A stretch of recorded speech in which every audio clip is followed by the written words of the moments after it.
Kansubire nti nno mwasibye bulungi yonna gye musinziira okubeera nga mumpuliriza mujje baleko gyonna gye mutuusako engalo sijja kuwa kubeebaza obutakowa kuntegeranga matu amanya enzo Mumbejja Aisha Nassolo onofunawo amawulire agagenda mu maaso mu ggwanga lyattu Uganda saako ate naago agakwata ku bankuba kyeyo kyenkusaba kiri kimu subscribing ateekako akadde like nga video eno tojja kubeera nga ate wejjusa.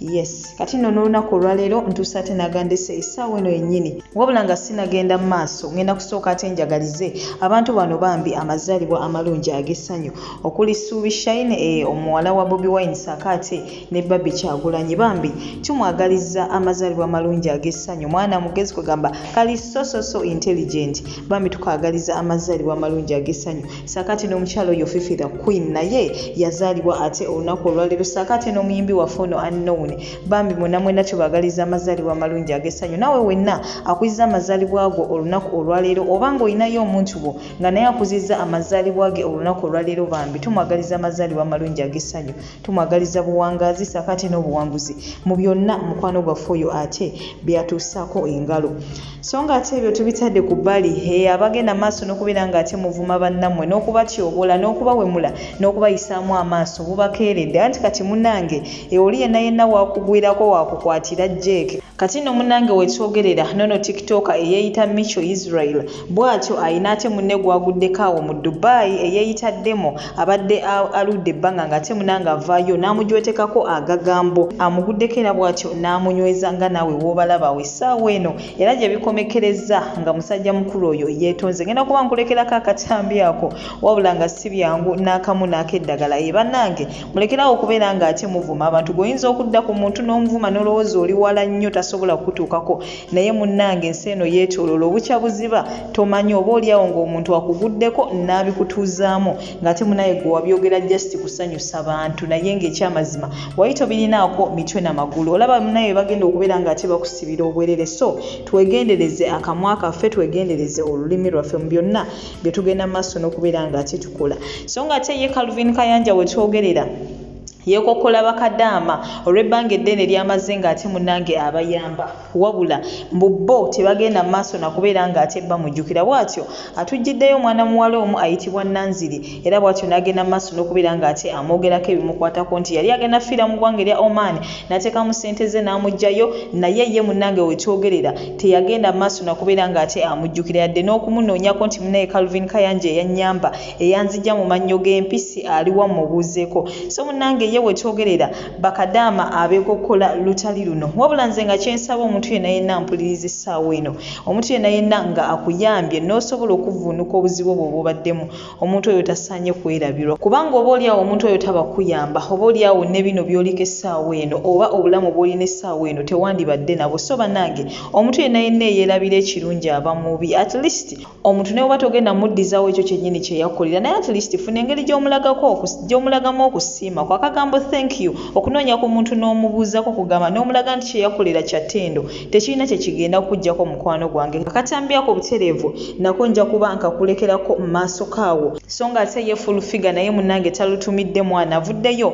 naye n'agenda mu maaso n'okubeera nga ayogerako ku nsonga za omuyimbi ono Weasle kinajjukirwa nti Weasle yavaayo bubi nnyo bw'atyo ate n'awuttula mukyala we ffenna twamulengera mukazi wattu bambi ng'awulubadde face kati no ne full figure y'omu ku bavuddeyo ate ne boogera ku nsonga eno ajogeddeko atya ogenda kuba ate naye olaba akatambi awo maasoko kyengenda okusaba gwe komenti y'omukwano gwange ginteereko ate awo wansi mu comment section so nga ate ye anti Kaduka avuddeyo bw'atyo n'awolereza Hadija Kigozi era amusuubiza n'okubeera ng'ate amuwe ekirabo olw'okuvaayo bw'atyo n'expressinga feelings ze ye anti Kaduka agamba nti bantu batono nnyo asobola okuvaayo ng'olina ekibi ky'omukoze n'asobola okubeera ng'ate expressinga engeri gy'awuliramu gy'oli so yagamba nti munnange Hadija Kigozi kye yakola kya buzira nnyo era ye yamusuubiza obulabo ssemalabo ogenda kuba n'akatambi ako butereevu okalaba maaso kaawo so nga ate n'akatambi k'ogenda okuba nga ate osembayo okulaba ke kaddoni Asiya bw'atyo ng'ate atwalaganya anti kaddukamu tutte kaguddeyo wabula nga bano ababiri ffe tubamanyi bamaze ebbanga ddene nnyo nga balwana entalo zaabwe ku social media ze tutamanyi beerangira beevuma beewemula kugamba si byangu n'akamu n'akeddagala wabula Katonda yasinga okumanya. Kusaba mukwano gwange komenti yo gintereko ate wansi mu comment section tukubaganye ebirowoozo ku nsonga zino eno ng'obyogerako Kalubin Kayanja ddala mutuufu okubeera ng'ate avaayo ne yeekokkola bakadama ye abaffe omuwagira mu bigambo bye oba tumuwagira n'ebirala bingi nnyo full figure ku ngeri gy'ayogeddemu ku nsonga za Weasle omuwagira oba tumuwagira ye abaffe zino entalo za social media ezitaggwa zigenda kukomawo abantu okubeera nga bavaayo ne beevuma ne beewemula kugala ne beerangira ebintu ebyo bigenda kubeera ng'ate bikoma. Di comment yo gintereko wansi awo ate mu comment section subscribe nga oba tonnaba teekako akadde like nga video eno naye ng'ekisinga obukulu toseetuka kubanga ate ngenda kuba nkomawo namawulire amalala mangi nnyo nnyini ddala. Goodbye for now. Basabo ne banyabo ono yedona avuma abantu ku TikTok wemba mutima mubi it is fine owulya bulungi deno avumidde ebbanga ongamye nga we ne Yerusa nga bojjo okunkuba ndi musiyazi ndi mubbi tonsanze ngamba ndi ku mulimu siri mu uniform ava ku mulimu bannange ava deno yandu gendo ali ku police micho odda kutinda ko teli tuli bana Uganda nicho nkolya ku social media micho we nze onvumya okutunda emirambo police station eri wali gwe mwenyini gwe bujanga ayogera bwe machogera nti ntunda emirambo takitegeeza nti gwo kingambe toina lukusalumbu ngamba nti ntunda emirambo toina lukusalumvuma mutufirize emirimu ochegera bulungi mutufirize emirimu wano deno owulira odda ku social media simane ruchamu zinani buli mbona unakuwa namwe bashadia wajja kubayo omuntu gwovuma nga tereko obusungu ajja kukwata deno simukutte deno sikukutte wagambo linda ko wagambo tya ku live yankunda nagamba ndi kusanga era tuliyo jangu nabayo jangu micho tokwala jex micho jangu abantu abamwe kibabonyabonya mu nseno butasiima waliwo omuwala gwenda bago bayita Lita Nanziri omuwala oyo namujja mu Oman mu 2018 nzijukira bulungi zaali Sebutemba nga 3 tiketi yenze yagigula ku sente zange era nga bondabaawo mu kifaananyi nali mu ggwanga lya Kata. Omuwala oyo twamusanga mu mbeera enzibu nga mulwadde nnyo naye nga boosi yagaana okumuta olw'okuba yali atadde sente mu ejenti we nga boosi ayagala sente. Naye njogera ne Brian White ne tusasula Omuwarabu $5,000,000. Brian n'agamba omuwala oyo mutaddemu sente nnyingi Kayanja famire ye contributing eza ticket nga famire sente teziina. Nenkwata sente $1,885,000 ne mugulira ticket ku sente zange n'ava mu Oman n'akoma weka. Bukyadda wano kuva mu 2018 Sebutemba nga 3 siwulirangako wadde simu ye tanoonyanga nako naye nga nze Kayanja taba kubanze omuwala oyo yandibadde afiira mu Oman. So baganda bange sivaayo nti ki olw'okuba nti namulabye ali okwo agamba nti abona naye abamu ekibabonyabonya butasiima. Omuntu atakumanyi atali muganda wo n'akukwata kasente n'akakuteekamu n'otasobola wadde okumugamba nti weebale oba okyabonaabona n'ensi eno. Abamu ekibabonyabonya butasiima tolina wadde ekikolimu naye buli lwota appreciatinga muntu oyo akoledde kirungi ne Katonda akulimitinga okuteerawo abalala kubanga bonna baba atadde mu kkubo lyo oba obalese emitima gyabwe si mimativu. Omuntu gwo akuyambye buli lw'amatira ne Katonda akwongera emikisa. So muganda wange Lita Nanziri nakulabye ne SB4 naye yiga okusiima.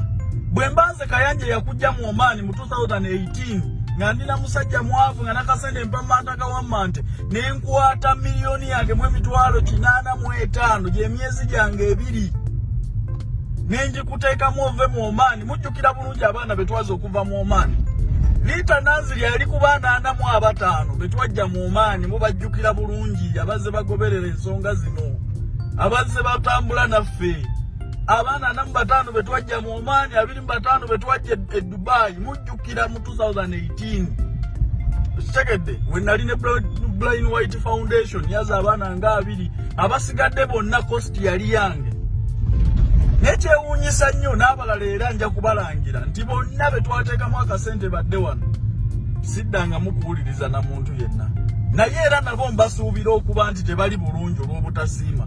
tukuzizzaako ng'abaana twakuba tumanye ennaku yaffe ffe twabeeranga mama wa amu nga tutwalanga abaana nga batuyisa bulungi titwakamulaba kati tukwidde maka gabajja tinulumpunga gaba mama lususu nga tuli baana nga tuli ambo so kino ngenda kukyogerako nga njogera ng'ayogera ne muganda wange bwe tudda mu reality njagala Weasle yeeteke mu bigere bya muwala gwakuba ayambala ebigere bya muwala gwakuba nti singa bakuba sisitawe yandiwulidde atya essaawa ya leero yefuule nti bakuba ani oli ani Josephine gwe bakwawe bati ayambala ebigere ebyo tosobola kuba muwala kuzalidde baana tosobola kuba muwala gwe bakako tosobola kuba muwala akuwa mmere omuwala akuwa amazzi akuwoleza essaati amanyi bw'osula amanyi n'oba ofuluuta asobola okunyiga n'ofa okimanyi nti mubeera nga mwebasa asajja akoowa ne yeebaka bwewebaka bw'otyo omukazi asobola okusigala ng'atunula ng'alina abantu wakwata obukwasi n'ozikira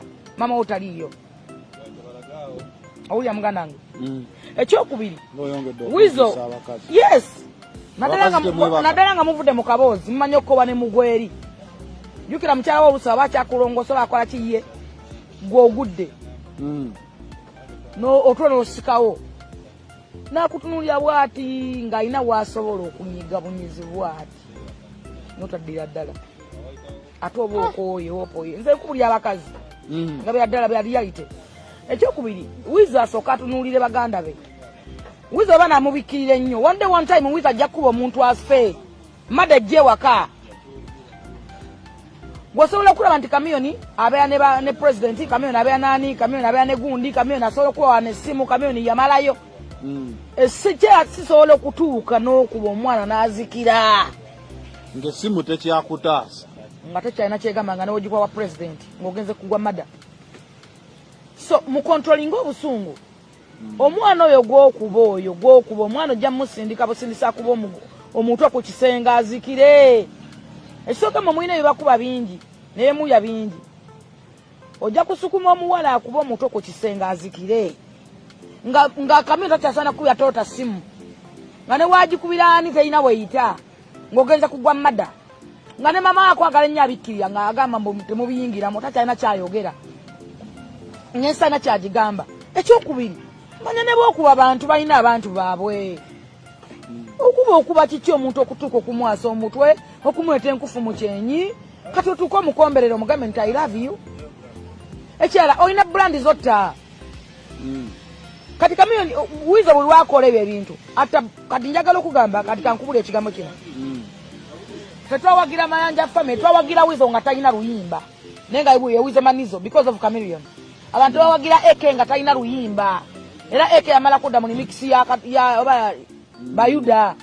bayuda nga tewali amumanyi ffe twawagira ba Mick Wine kati babanjamani tebalina nnyimba naye mubamanyi lwa Bobi Wine ezo gye bakya bulandi ompulya bulungi essaawa ya leero bwe mulumba omwana wa bebekulu omuntu alula bebekulu alumbiramu n'omwana we owulira oyo mwana yani Alan Hendricks Pepadadi bamulumba oli olutalo lwa bebekulu oluyingizaamu omwana wandi kati mubalire bala brandi zotta essaawa ya leero palasi ali mu kwenunula ali mu kweyimusa tetugambye kamiyoni akwagala ennyo naye okutte omwana omukazi omukubye bw'otyo muyimba ennyimba za laavu abakazi bagatandika okutunuulira ng'olinga kisiraani gye bali owulira mukwano ekyokubiwawo ne tribes gyatandika obbaboola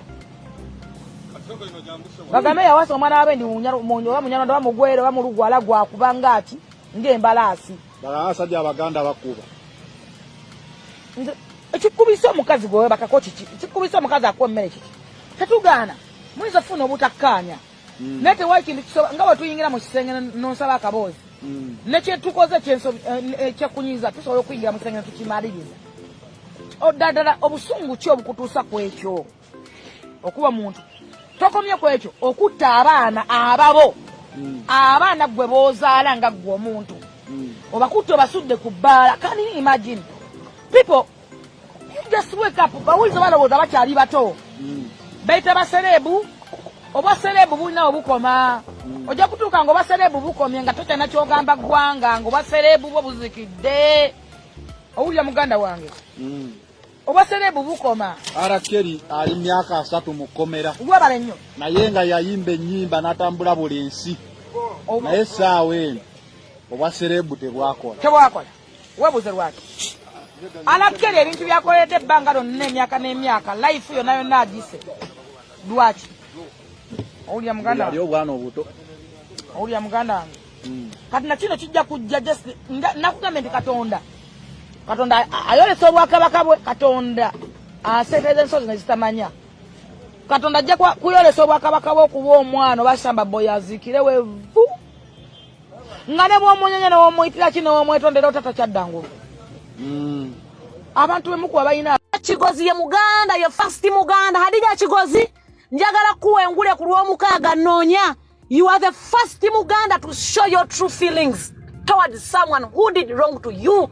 Era nakikuweredde engule, era kikuwedde ekitiibwa mu mutagging. Ku lw'omukaaga nasasulidde engule yakakadde kamu, njagala kugikwata njikwambaze. Gwe Muganda gwe nsoosa okulaba ng'oyexpressing obusungu bw'olina ku mutima olw'ensonga baakusobya. Mulekerawo okuwulira ng'omuntu yabasobya gwe n'odda wali n'onyigirizibwa.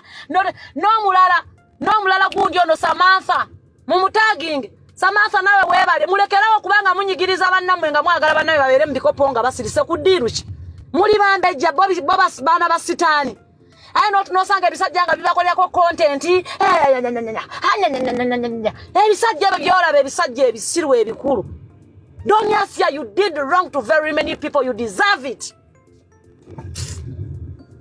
Nze kyannuma nti baakudipotinga kubanga wali oyamba abaana Baganda baffe naye naawe kakikutuukeko. Nze olina ky'otaayogera nawe kakikutuukeko sooka omanye ensi. Eno ensi kwetowaza. Don't Asiya, nze nyina kalina va ku biro by'oli mu kupangisa apartment. Nyina ewange. Onfuna ate nyina n'abapangisa abawera abantu 30 abampa ssente buli mwezi. Naye Don't Asiya ffe okubeera bwe tuli kwetowaza kwefuula basiru eri abantu abasinga obungi. Ne weefulira ddala masiikini atalina wadde ekyokulya. Naye ng'omanyi butya bw'oyimiridde ate you don't have to prove any point to anyone. Kubanga era tebalina kye bakwongerako. Naye lekerawo kubanga oyagala okosa abalala then gwe bakusirikirye. Nedda nnyabo, nedda maama w'abaana. Sika mana yeyamba Muhammad. Gundi ono Samantha ne gundi ono Adija is the first Muganda to express her true feelings to somebody who did wrong to her. Bana yemwe mwagala abantu bebatusolya tukole tukyamba niko gamba nze kale ndyoke mbolo kuba media mujja kwogera mulinga n'emmana. Nze kale nkyogedde mu ntandikeko mulinga emmana ezitaliiko byoya komanyeko. Mulekerawo kutumanyira nze ndi munyankole mu kiga kyempulira bwe nkyogera. Nze wano wensula sisobola nakugamba muntu nti wootuuka wano ogenda kukwata wano nedda. Nze baleeta buleesinga mugole bibi alusi. Natuuka kabibeere ebisumuluzo mulamu wange yeta natuuka nabisanga ne keyateka yalabirira ennyumba eyange. Kati simanyi oba yagipangisa ddi oba ebaddewo kumala bbanga kisaagala kumanya oba yali ya medi nga tanaba kugenda bweru saagala kumanya. Wabula nze wano wendi omwami owange ye yanteekawo. Kati sisobola kuwakanya tteeka ery'omwami wange lyasazeewo. Kati mwa abakazi modro ya kazungu modro ya antikaduka n'abalala bangi ba atibuleka abakeerwa okuzaala mu basajja ab'enjawulo nga mukimanyi bulungi nti besides ebizibu byammwe mulina n'ebizibu by'abaana bammwe nga mukimanyi bulungi nti teriyo omusajja asobola kubawasa n'abo abaana bonna n'abalabirira ku economy ye Uganda essaawa zino. Mwabalina endowooza eyo mwabalina eyentegeera mentabita yamwe eyenfu. Kati gwe ngena nyentunuulira omuntu nga Heartbreaker gwe wali olina kubeera mu kazigo weepangisiza akazigo kwa kalayisi mu Katanga obeereeyo simply because tali musajja agenda kuwasa n'abaana babiri abalabirira abasomese ate nga baana balenzi. Wabula gwe nga gwe maama waabwe olina okutuula wansi ogenda okuba ekyeyokolerera abaana bo bagulire ettaka ozimbe ennyumba ebeera awo omanye nti oligirekamu abaana bo n'omukozi n'ogenda n'ofumbirwa. Nze omwana owange muwala ate Fatiya taata gwamanyi ye Medi talinayo mulala oba ntegeerekeka. oba munfuna bulungi nti omwana wange taata we gw'amanyi ye Medi. So ba mikwano mwewumuzeeko n'akatuuka omwami wange yasalawo n'agamba kati Asiya njagala arrestinge ebbanga bwe liti walina abaliweddeko kati nkukkiriza osobola okutambula-tambulako n'ogendako Embaale oba n'ogendako wa n'ogenda n'olambula ku banange eby'obugagga bye munsaba byange si bya bba wange. Omusajja owange akyali muvubuka muto akola bibye ate yamanyi kyazzaako